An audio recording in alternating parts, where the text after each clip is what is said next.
Welcome to CaFae Convos, the weekly guest of a week type of show. And this is the first time, not the first recording, but the first time that I am the first thing that's going to pop up on the thing. This is a very professional intro, as you can tell. I know what I'm doing. Today we have not one, not two, but three very special guests, all from the up-and-coming TTRPG company, pay-to-play company, Divergent Realms. We have their founder and CEO, we have their head counselor, and we have one of their game masters. So I'm going to let you guys introduce yourselves. Let's start with Neil. Hey, I'm Neil, founder of Divergent Realms. We'll kind of get into all that a little bit more, but super excited to be here, and thank you so much for inviting us and giving us the opportunity to be on this podcast. We're looking forward to it. Thank you for sponsoring some videos. Lisa? Yeah, I'm Lisa, or LPC. LPC is Licensed Professional Counselor, and I've been a counselor doing private practice for 4 years, and just excited to be here. Thanks for having us. Awesome. And of course, every true Cafe Latte fan knows Core, aka Fiend. Hi, I'm Core. I go by Fiend Antics online. I work as Christina's Discord moderator and a bit of virtual assistant stuff, and I am also the game master. Yeah, one of the game masters. Core makes my life easier on many, many levels, and now they're also getting into game mastering. I do my best.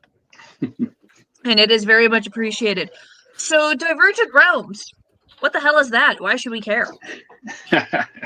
Yeah, so Divergent Realms, it kind of came from this idea of where TTRPGs, they have a therapeutic element to them, and I don't believe that they should be just like restricted to the entertainment space.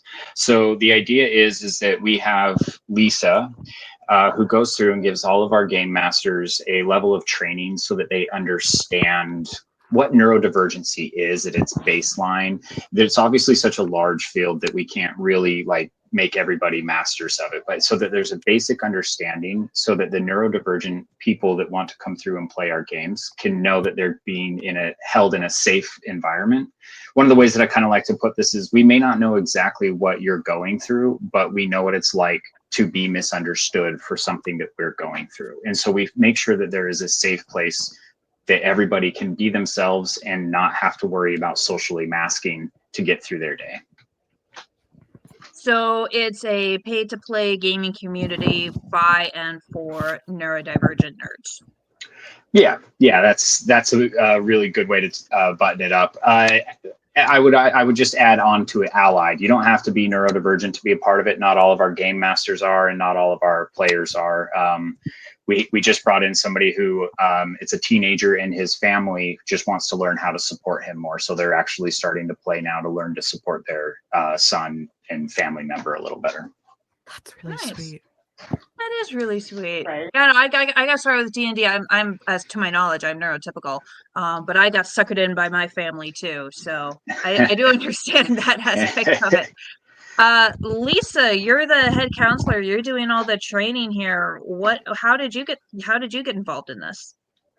Yeah, Neil and I met online, and we've been in forums together talking through mental health things a lot of, and so this was us talking about, man, we want to create this safe space. And I was like, oh my gosh, I would love to be a part of that. And so it was a really cool I was also starting to be my specialty. I actually discovered I was neurodivergent very late into life. I was 33 before I discovered any part of this, which also means I was a counselor before I realized it. So that's always a fun little twist. That brings a whole new twist meaning to the word self-diagnosed. Oh my gosh, right? You're not wrong. Self-diagnosis, I actually truly believe is completely valid as well. So if there's anyone out there, you're like, I know I am, but it's never been said, I believe you.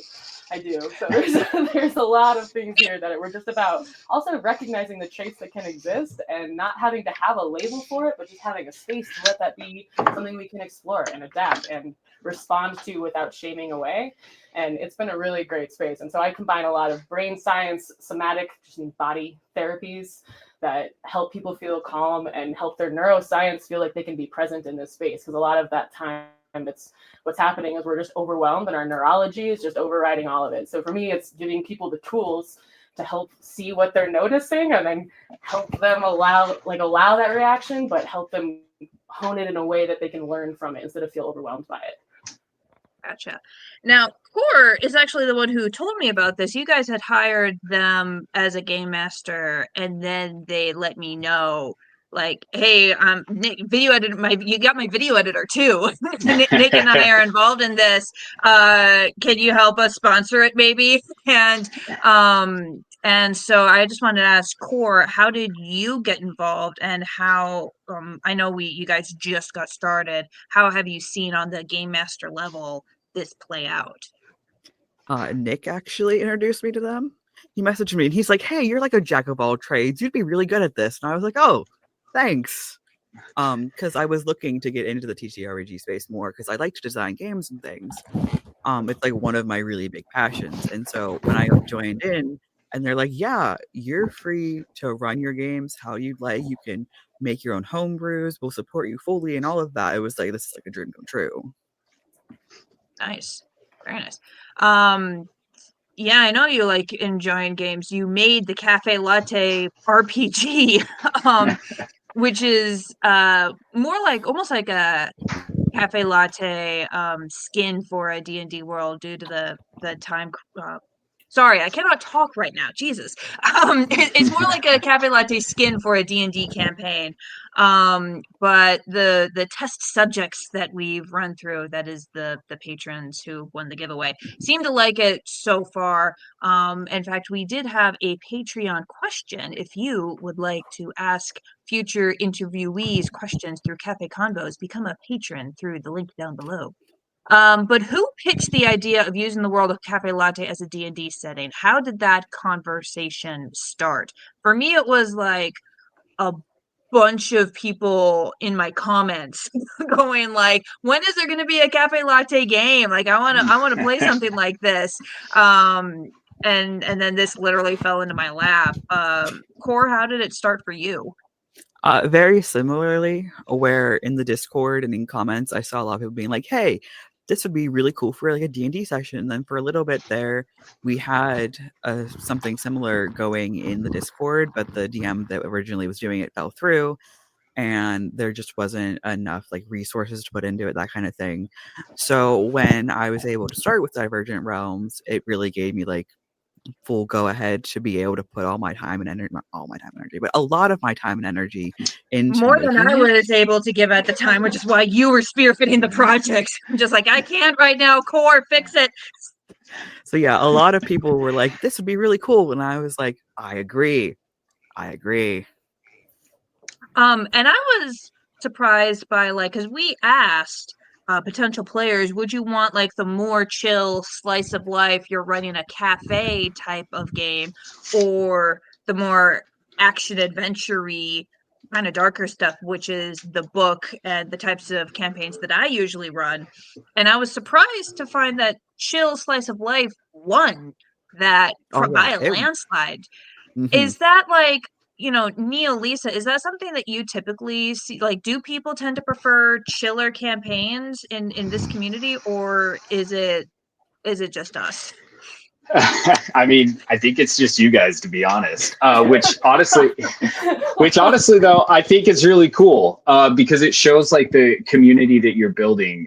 One of the when the chill slice of life idea came out, my initial thought after just years and years and years of being in this space was like, how would that work? And then as I kind of sat on it more, I think from a neurodivergent side, life is so hectic, and it feels that it's getting increasingly more hostile and dangerous. And I actually think it's really cool that your community wanted to come through and they're like, well, we want to do this thing that we all have this mutual love for.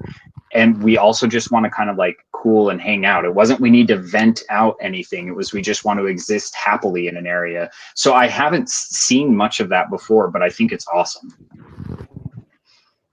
As a storyteller, it threw me a little off guard, but it also makes sense because I do get a lot of comments and messages of people going like, CaFae Latte is kind of my safe, happy space. Like, I wish the world was like this sometime. And as someone who likes to write fight scenes and talking about social injustices and so like the book Heart of Iron that's the CaFae Latte book that comes out in October. Like, yeah, a good chunk of it is, you know, JC getting the job, you know, you get selling in as a baker, starting to date Nicole the witch, but at the same time it's very clear that something bad is about to happen, and when it does, the back half of the book becomes almost completely action adventure. I hear a cat.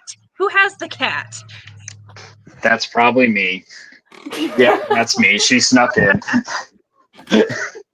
Sorry, give me a You're second. even wearing headphones, and it's we That's can still impressive. pick up. How loud is this kitten? His cat's a witch. Her name is Lilith, and she has a thing when I'm at the computer where she is the most unhappy in her life when I'm at the computer. Oh my god! Like I'm at my parents' house and they have dogs instead of cats, and they're downstairs. So, but like when I'm at the apartment, one of my roommate's cats, Artemis, I'll be trying to I'll be crocheting while watching YouTube videos, or I'll be trying to write books for my career, and she will just be like, "Hey, I know that I ignore you 99% of the time, but now I need you to pay Now. attention to me, or I Urgently. will throw a hissy fit." Literally. Yep. That is Lilith. It's impossible to get her out from under the bed, but I'm at the computer. She's like, now's the time. Oh, my cat Cantaloupe is, or my cat Bobby. Anytime I am drawing, they'll be like, "Okay, I'm going to lay on your tablet now." This is my bed. Oh my gosh, I can't be comfortable for you. Getting back slightly on topic, how exactly did Divergent Realms get started? Like, Neil, you said that you wanted a safe space for neurodivergent and people dealing with trauma and allies who want to help, but like, how did that idea start? What was it just you? Were there friends? Like, Yeah, so it was my wife and me, and so we moved. We're in Virginia now. We moved out here from Colorado and really kind of just struggled settling in. We'd been here for a few years, and we just couldn't really find a place. It was just us, and we went to work and back, and that was it. And so we decided to sign up for a professionally hosted D&D game, and we ghosted it. And then we ghosted the next one, and so on, like many neurodivergent people do. And then we finally were like, all right, we're just going to go. And we're really lucky we went, because the GM was like, I don't want you guys at this game. You're veteran players. These are just new players. And he rightfully was a little worried about having veteran players show up with new players. But we ended up talking him into, this is the only one that can fit in our schedule. Just let us go, please. So we ended up playing, and I think we joined the party late. I want to say they were on their second or third session of it. And there were everybody at the table except for my wife and me were brand new players. And there are two players in particular that were just really quiet, reserved, not really into the role play side, while they're also learning the game and everything. And then we kind of just watched them grow. And there was this moment that is seriously one of my favorite D&D moments ever. We had just got off a boat onto a new land, and we immediately got pickpocketed by some street rats, Aladdin type people. Right. And I asked, after we kind of finished our main task, I asked the guy that got pickpocketed, I was like, what do you want to do? Do you want to continue on with the main quest or do the side quest? And he's like, I really need to get my money back. And I was broke, and I was like, okay, that's if you really want your 4 gold, then okay, we'll do it. And he's like, it's not 4 gold. I have 4,000 and something. That was his background characters, that he was really rich. And I was like, oh shit, we gotta go. Yeah. So we employ all these different things to find the kids. We spend the whole session and we chase them, or not chase them. We follow them and figure out that their little hideout area is right outside of this church, to the main deity of this world. It was a homebrew world by the DM. And Yeah, they're the best. And so I was like, okay. And I look at the two, because they were a couple too, the two new players. And I was like, how do you want to do it? Like, you tell us.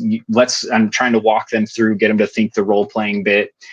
And they're like, all right. So they come up with the strategy, and as all things do in D&D, it goes terribly. The dice rolls are awful. Oh my gosh, yeah, completely off the rails. Yeah. Nothing goes right. Correct. And at the very end of it, where it was like, what do we do?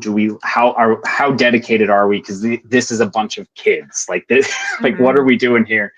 The one of the newer players who was playing a half elf fighter, who had just like would not. She wrote it into her character that like, I don't speak, I'm barely above mute, and that fit her while she's getting comfortable to it, and it was fantastic.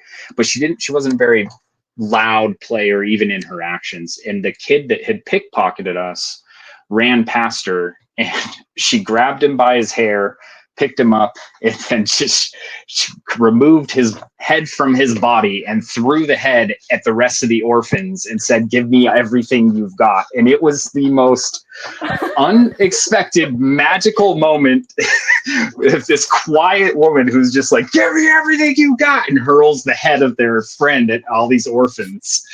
You guys are mentally ill. Jesus. It was amazing, horrifying, and everything all in one. And so I went home and I was talking to my wife about it, and we're like, oh, it's crazy to think of how far she's come in her personality in the probably 2 or 3 months that we had known her. And then that was the seed of Divergent Realms. It wasn't that they were uncomfortable like in the game. It was that they were uncomfortable in a social setting of being themselves, and it took them a while to get used to being around us to where they could be a little more loud and verbose. And so that's where we then started to kind of pull at the idea. I contacted Lisa and I was like, hey, what do you think if we did this, but we started to apply this type of mental health growth and character/player growth and development into actual games, where instead of the TTRPG being the main thing, it's a medium for personal growth in the neurodivergent community. Nice. So, and all because someone killed an orphan. I had never thought of it that way, but I feel like we need to make a shirt or something that says like, this all started because someone killed an orphan. But give me all your money on the back. Head dripping with blood. That's actually all your core. You're an artist. Get on that. Yeah. I am a designer too. That needs to be a thing. Yeah. Also, because sorry, go ahead.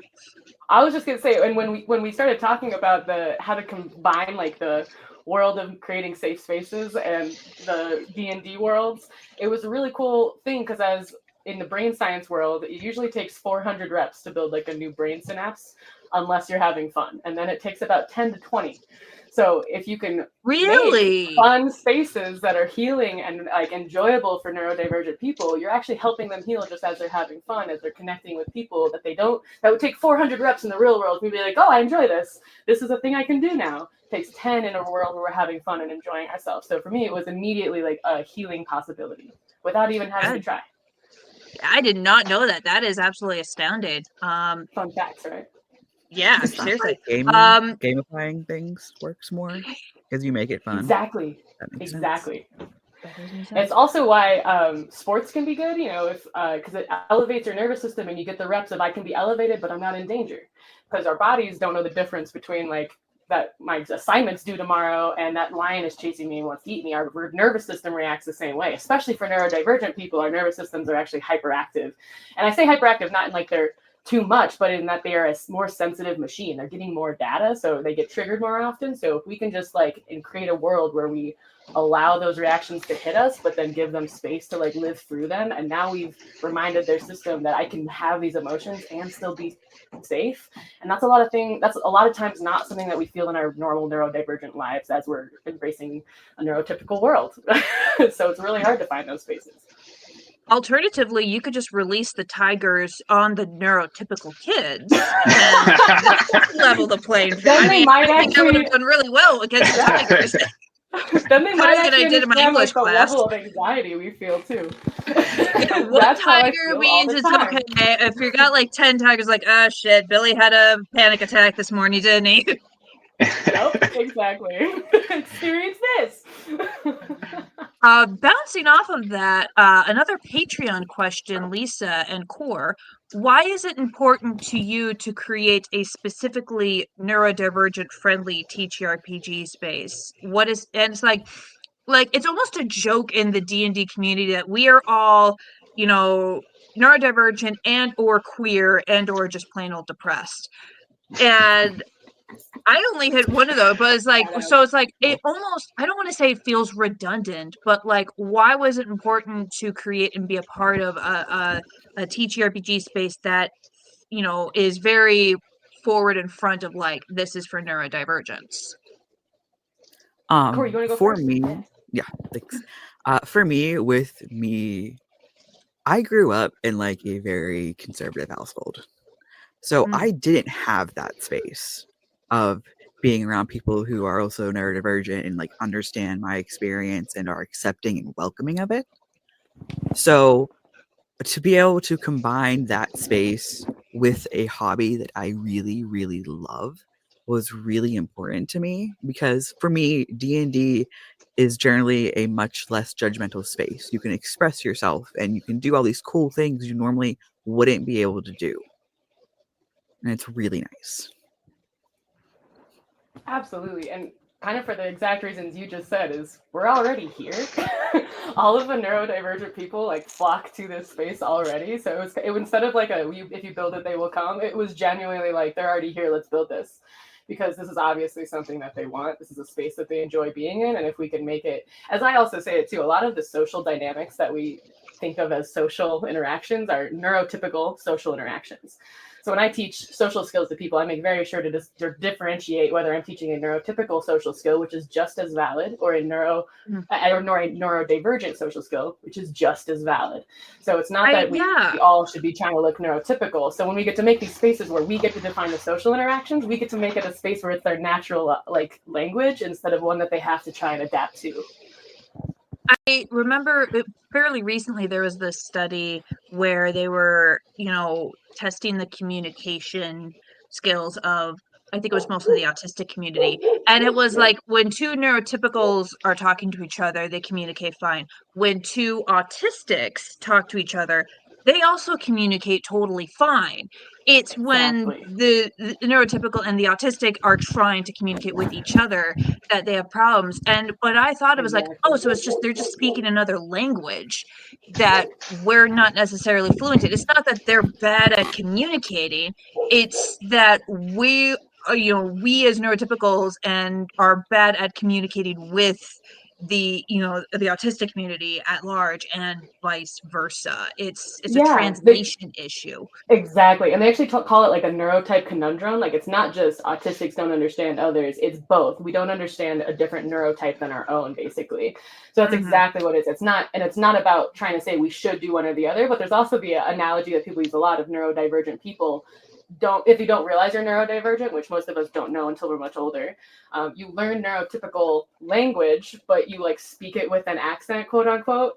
Right? Yeah, because I speak what you're doing, but I'm doing what you want me to do, but I'm doing it with a slight weirdness that like people are like, "What are you doing?" And I'm like, "I'm doing what you're doing," right? So it's just it can be really confusing and invalidating, and so to have a space where one, that's an open conversation we're having, and then two, we're able to ask the right questions. A lot of the tools that I give game masters when we're doing trainings is just what questions to ask because that's usually yeah, no, and on the it happens on the I can speak on the other end of it because I'm neurotypical, but I have a couple of autistic cousins, a couple of autistic ex-boyfriends, and that was before I worked for this group called Dungarvan, which helps adults with disabilities do their life goals and skills. And quite a few of my clients, people that I helped, were also autistic, just like somewhere on there. So like by the time I started CaFae Latte, I want to say I'm fluent in autism, if we could say that. But like, there's so many people are like, I legit thought you were autistic, and I'm like, thank you. I use Google, and I also just have a lot of experience with it. So it's like I won't say that I'm fluent, but you can learn the language, and it kind of sucks when people just don't even bother. They're just like, well, they should just learn to be normal or just go jump off a cliff.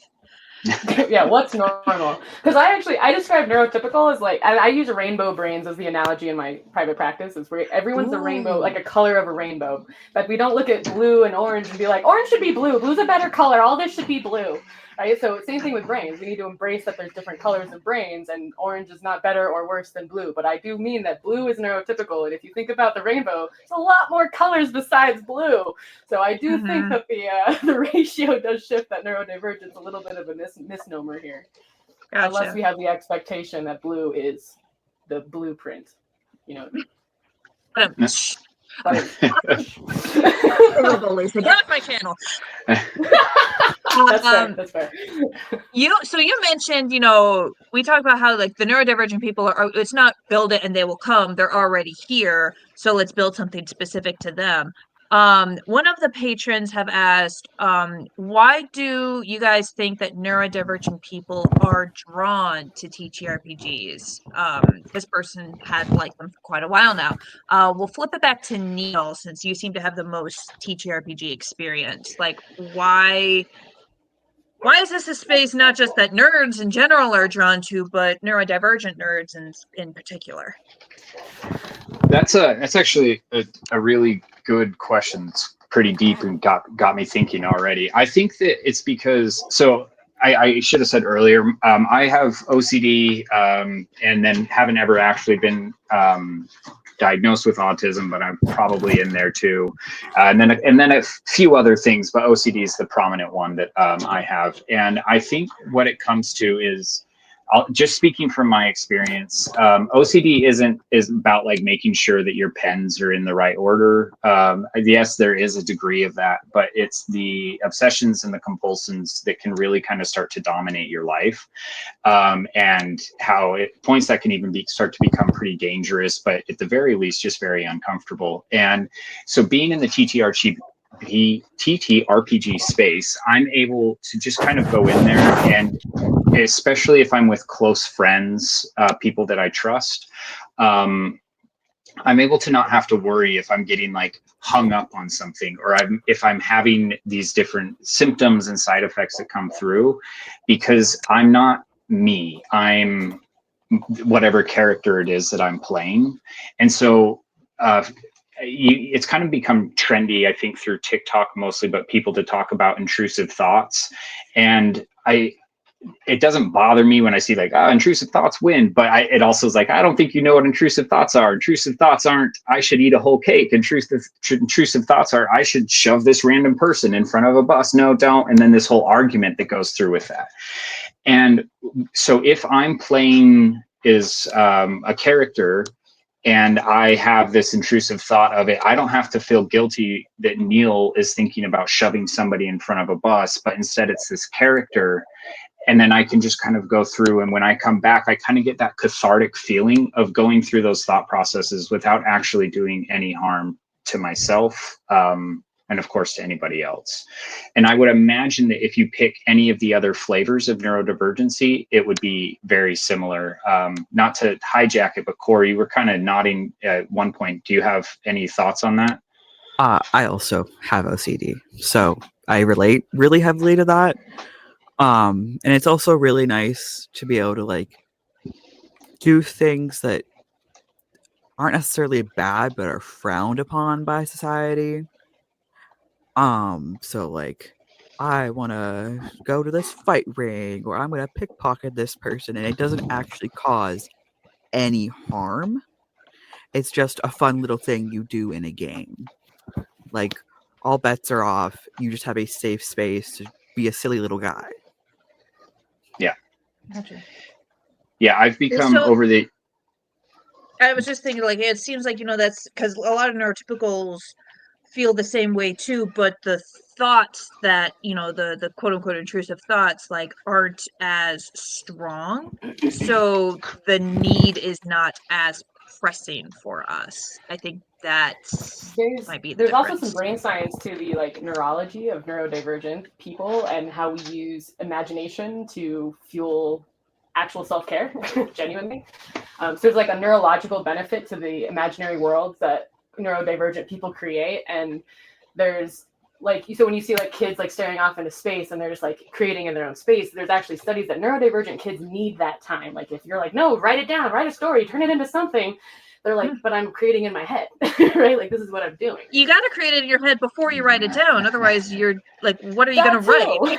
That too. So for a lot of neurodivergent people, this space becomes like their imagination space becomes their, like, and as we've all been saying, a safe space. Because if in real world, if I say that light is bothering me and people snap at me like, it's fine, what are you talking about? Just it's fine, you're just being too sensitive.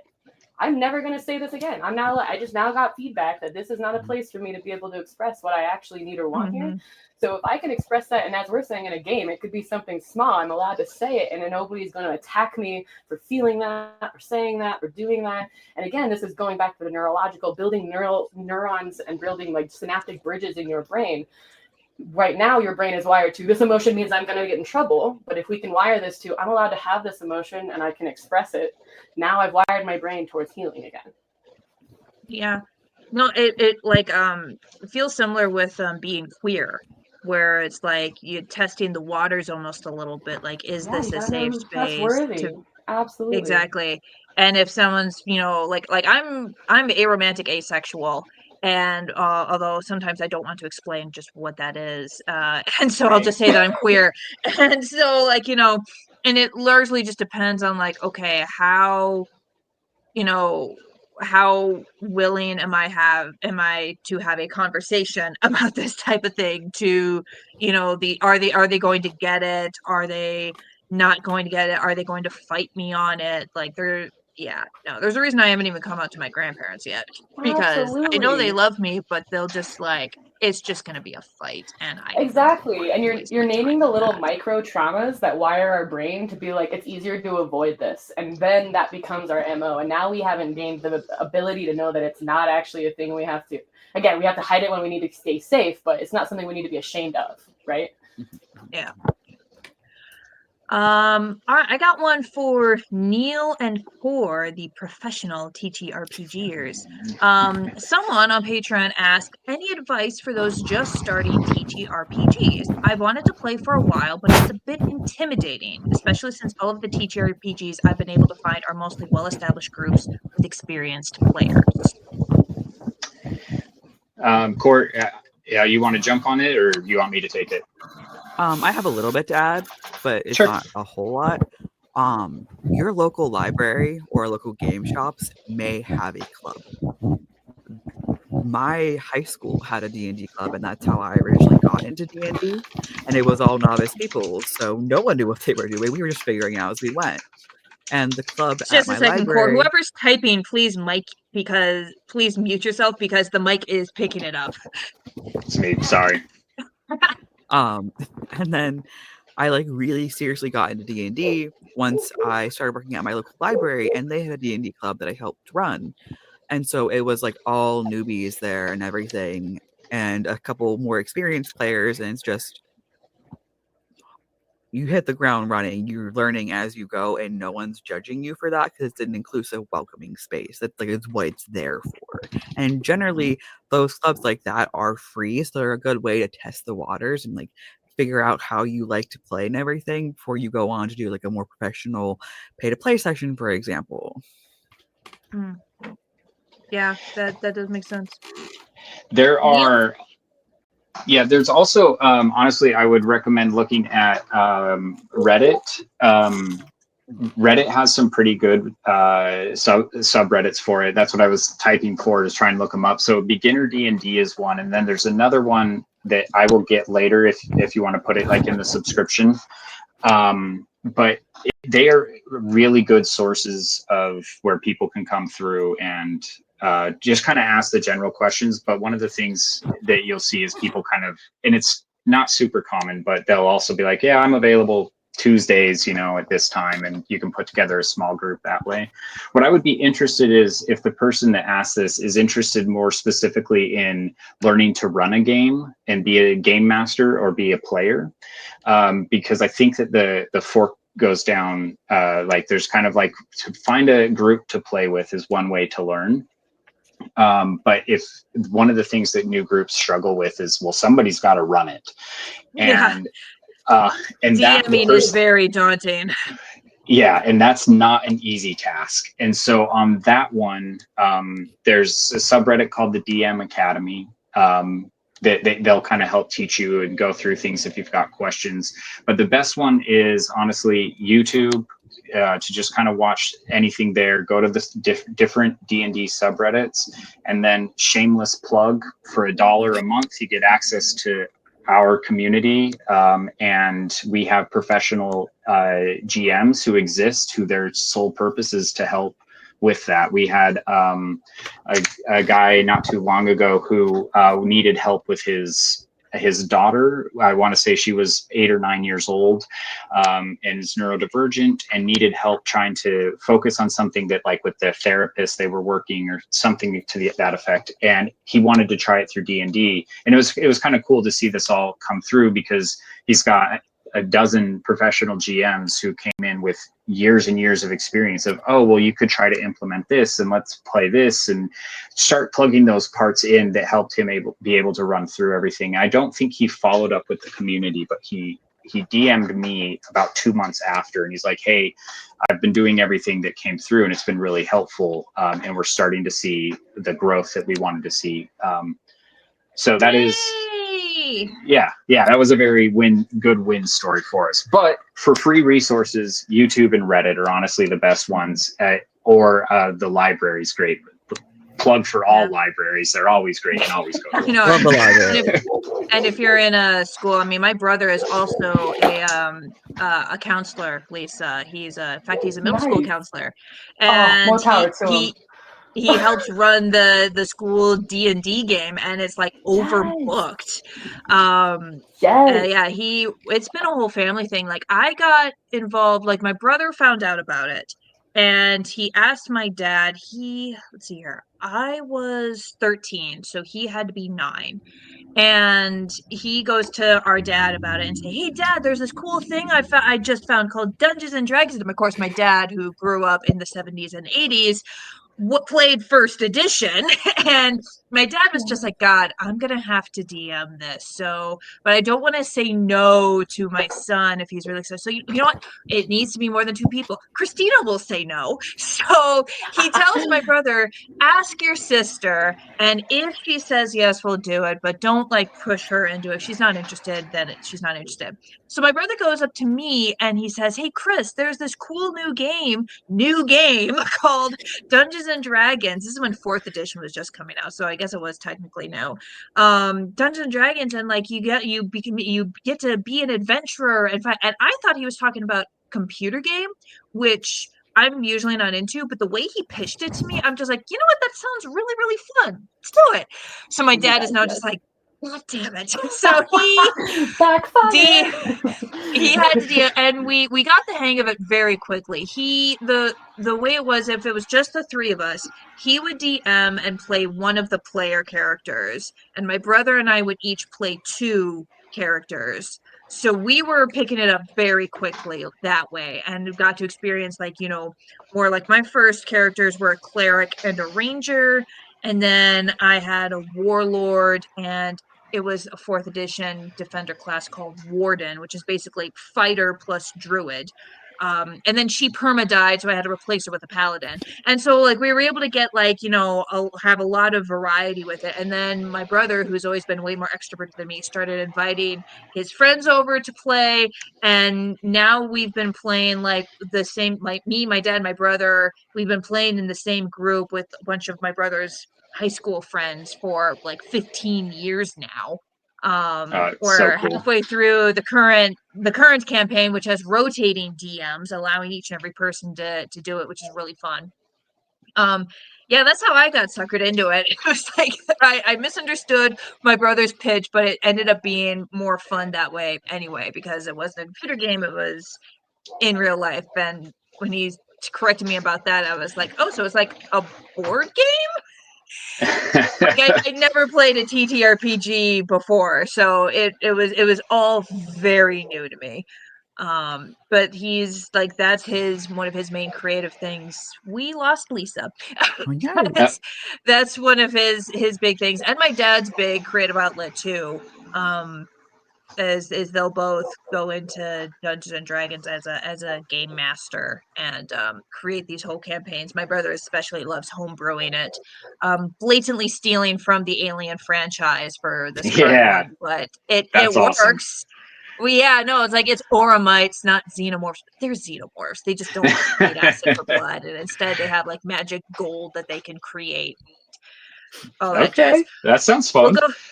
go figure. The first interview, the first CaFae convo, we have technical difficulties, and poor Lisa has just been dropped from the call for some reason.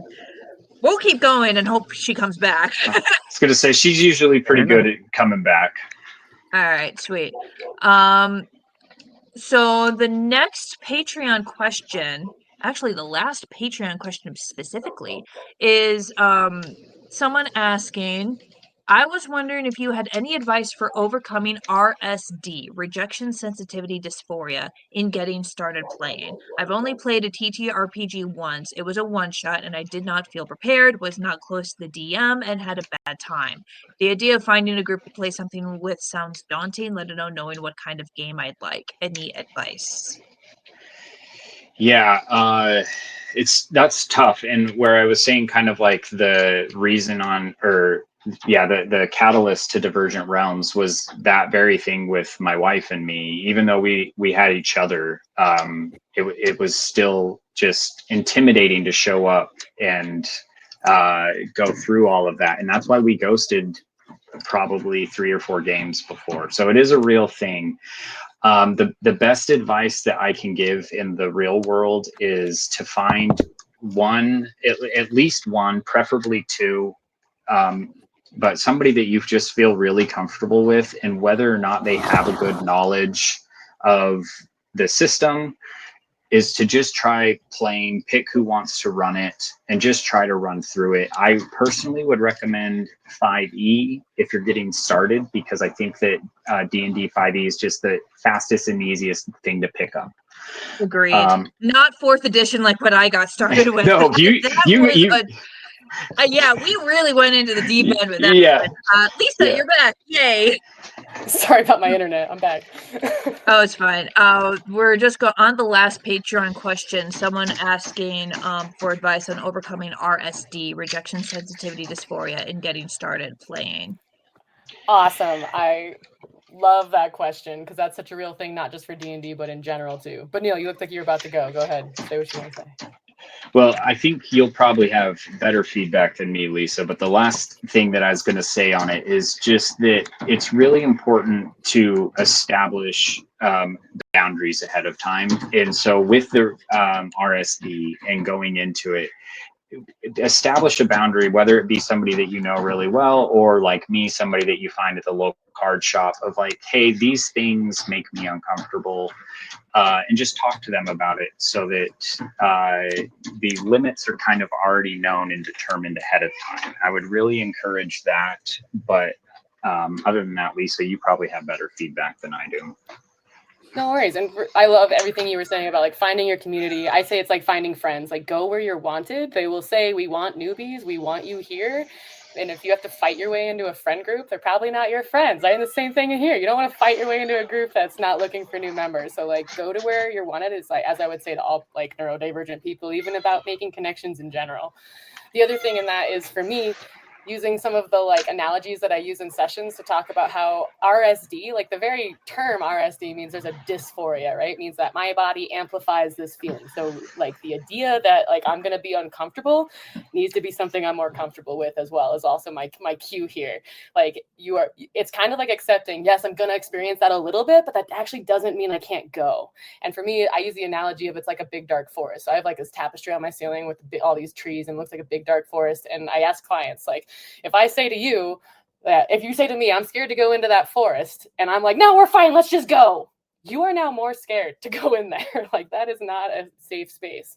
But if you tell me you're scared to go into that forest and I go, oh yeah, here's your backpack, it's got a flashlight, walkie-talkie, and maps, snacks, layers, we're good to go.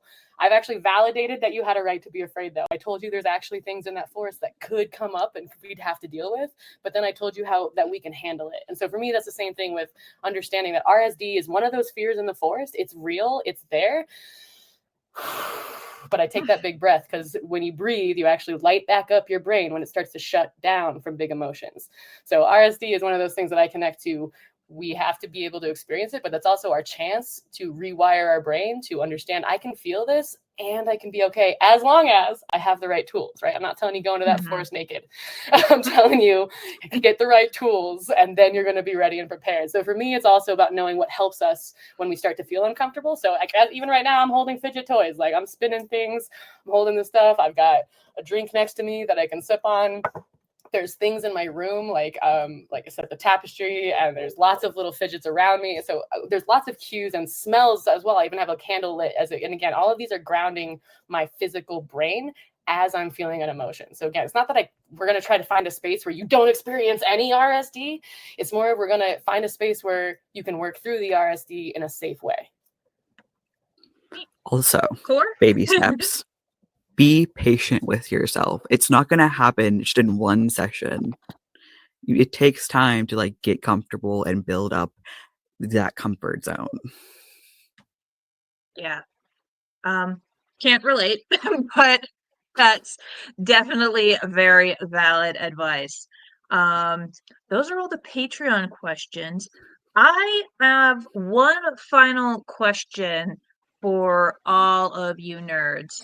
Can I say Yes? one thing before we go to that? I'm sorry.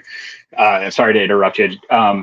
To whoever it was, to whoever it was that wrote that, if you email me, I'll give Christina my contact. And if you feel comfortable identifying, email me and let's talk some more. And I think we can find a space for you, and we'll figure something out.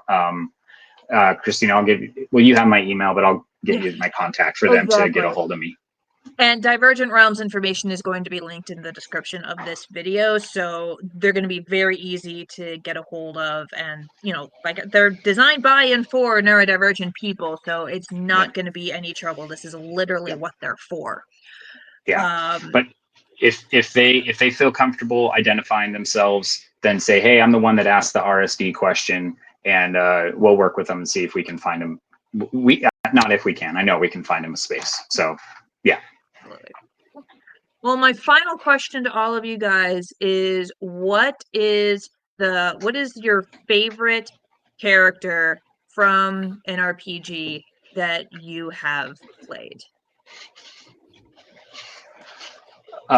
So I'll jump on it first. My favorite one is probably my sister's least favorite thing in the whole world, but is Rome the Traveling Gnome. It's the Travelocity Garden Gnome that I play as a druid, and I love it. His whole goal everywhere he goes is to sell timeshares to Clearwater, Florida. And I see why your sister hates it. So every interaction, to every apothecary, to every hag that we meet, his whole thing is just selling timeshares to Clearwater, Florida. And I love it, mainly because especially with my sister, she likes to play like stealthy rogues, and I'm made of porcelain, and so I'm not squishy, I'm very brittle, and I just kind of clink everywhere I run, and it's fantastic. I love it. Oh God, Core. Yours. My favorite character would probably be my character Amari, who is a water genasi. He is a bard cleric multi-class and just like a massive stereotypical flirt that like the bard has going on, and he's just like overly confident, but he has a lot of power to back it up. And I think it's really fun because I compare the being like a smooth talker, being able to like talk his way into situations with having like this decent amount of punch to go with it. So like one time I disguised him as an enemy and I got him close enough to the leader where I was able to reach out and like shake their hand, and then I did inflict wounds. And so it just one shot them and it was beautiful. Nice. That had to have been so satisfying. Just It was so great. I rolled like a nat 20 and then I rolled really high for damage. It was beautiful. yeah, Nice. that's awesome. Well, yeah, and you can imagine I imagine you rolled with it with advantage because he wasn't expecting it. So Yeah, beautiful. Love I it. love him so much. He's my boy. What about you, Lisa? Favorite character that you have played in a TTRPG? You're muted. Oh, Oh no, we can't did hear you. your microphone die Technical too? difficulties. No. No, Lisa! First Yeah, the we mic. can't hear a goddamn thing you're saying. Do you know sign language? I know some. Lisa, I'll make up a character for you and just be like, this was her favorite one. It's going to be totally ridiculous, but She's Giving the giving thumbs him the up. thumbs up. so Lisa's favorite character was when she played a rock elemental Geonasi. She was from the ocean and had crawled her way up from the bottom of the Marianas Trench to engage in warfare against the abominable snowman. The sea people strike back. True history nerds will know that. Well, that sounds like a fantastic character that Lisa totally made and totally created and played, and she had an absolute phenomenal time doing it. Oh, your audio's back now. Wait, I am? Yeah. She's back. Tell them more about your. Tell them more about your rock Geonasi that we're naming Liam now. Yes, Liam, my alter ego. And honestly, that was a way better answer than I have, because I really do commiserate with being a total noob to this space. So honestly, a lot of right now, I'm doing a lot of explorations, and my friends are letting me play as like the NPC animals. So I just get to like be the characters that they don't actually like do anything, but I get to like inspire the story and like be there to like hang out with everybody. So it's honestly, I'm trying to get my foray into it, but I love meals. That's gonna be my next one.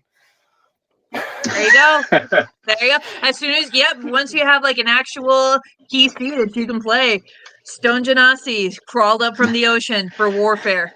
It's giving fighter or barbarian, definitely, which is like the easiest to play as a newbie because you don't have to go through all your spells and figure out slots and all this stuff. Just I hit them a gazillion times and deal damage. This is good pro tips. I needed this. Thank you. No, martial classes are pretty quick and easy, so they are best for beginners. And then once you feel a little more comfortable, then you can like start going up into like the clerics and the paladins and the spellcasters and all that jazz. Me, who started out as a druid for my very first character. Oh, Jesus. One of the most complicated. Yeah. Yikes. Even I know that's not where I'd start. Cora is braver than all of us. For me, gosh, I'm in the middle of a transition. So, like, it used to be that my favorite character was Yvelda, a half-orc cleric. And this was my brother's first time as a dungeon master, so it was his campaign. And she was a cleric. She was it was when they were introducing the Twilight clerics. So very powerful, but at the same time she had a lot of strength stats. So she had a giant hammer, and yeah, she could heal people totally fine or cast darkness or whatever, but most of the time she would just go right up front and wham them in the head with her giant hammer. And my brother's campaign, it was all about he gave each player an artifact, capital A. So very powerful, almost players in their own right. And the one that she got cursed with, she was Yvelda was chaotic good, and the hammer, the magic hammer that was kind of like seared onto her hand and mine was lawful evil. And Okay. the way it was like my brother gave me this whole sheet of like, here are all the things that you can do with your new hammer if you kind of do what it says and do what it wants. And I was just like, no, we're not doing that. And it was so weird because like we both me and the hammer had the goal of fighting undead. But like it was like designed specifically to destroy Vecna or something like that. But like she had her way of doing it and the hammer had its way of doing it. So there was a lot of clashing with an inanimate object. One time the hammer possessed me. So that was an interesting session. Just a lot of fun there. Although the character I'm currently playing in my brother's campaign is a ASMR paladin. ASMR being like the kind of holy people. It's a homebrew campaign, so she's the legit granddaughter of a god, and she's an Oath of Redemption paladin. So every fight she goes into, she tries to de-escalate it first and be like, let's try to talk this out. Like her background is diplomat. That's her thing. And she was the team healer until we got an actual cleric too, which was really nice. And I have legit 2 times now where we go into a session like, oh, we got some new toys to play with, like new weapons. This and necromancer we're going against. And it's just like, hold on. We gotta at least try to be diplomatic first. 2 times now we have turned an almost guaranteed combat session into a peaceful resolution. Include like one with a necromancer who now like helps us train the next generation of adventurers. We have a bastion and we've got it as like an academy, and we've legit hired her to like create undead abominations to, you know, for our students to fight. And more recently we found a peaceful sort of resolution with this major holy divine being that straight up killed 2 members of our party, like permanently. And we wanted revenge, but like the situation was such where it's like, if we try to fight him now, we kind of doom our planet. But if we take this peaceful solution, he's just gonna go and never come back, so that's she might be my new favorite now, mostly because she's like, she can fight and she heals and she does all that stuff, but like she has plus 17 to her persuasion, so. Oh, jeez. Yeah, don't even bother rolling. Exactly. I love how your character is like, I'll walk in and I'll de-escalate. Meanwhile, mine is like, I'll walk in and I'll immediately kill them. Well, in the other one, in the other campaign that makes I'm in 2 right now, I'm a very, I don't want to say boring player, but I'm a very predictable player. I play the good alignment. I play the one who's like doing the right thing because it's the right thing to do. Lawful or chaotic or neutral, good. It's almost always good. But I'm experimenting now with this other campaign. I have a warlock who acts like a rogue, and he's chaotic neutral. And he has experience as a con artist. That's his background. So quite a few times now already, he's been able to, you know, get close to the enemy, or like, you know, get us into the room and to scout it out as like, you know, lying, cajoling. He's pretended to be the mayor of a town that went missing and almost certainly died. And he's like, no, guys, it's okay. I obviously am here and not using the disguise self spell and the actor feat. And then, which got really crazy when the bad guys also pretended to be the mayor with the same stuff. So we had a fake mayor battle almost. It was mayor. It really was. It was a hell of a session. That might be my favorite session to date in that campaign.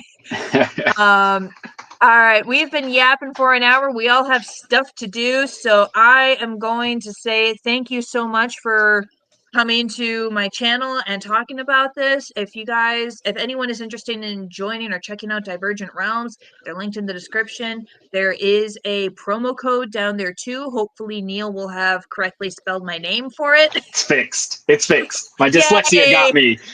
Okay, yeah, that'll do. Yeah, no, he did send me like right before starting. Hey, here's the promo code for 20% off for your fans, and it's like you got to switch the G and the O, dude. Like I know Yeah, that people sounds about misspell my right. name all the time because it's weird, but like stupid Sicilians.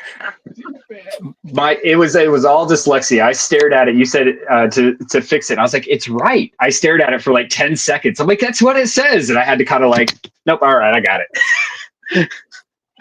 Womp I womp. love when that happens. All right. Yeah, all right. Well, the correct code will be in the description. You get 20% off when you use it. And you can also, of course, play the CaFae Latte game with Divergent Realms. Only Divergent Realms has access to it at the moment. So if that's something you guys are interested, whether you're Divergent or typical, you are absolutely more than welcome to join and play around with that. Thank you guys for coming. Thank you so much for having us. Yeah, stay Bye-bye. safe, stay hydrated, make good choices. You too. Can't see me, but I'm pointing.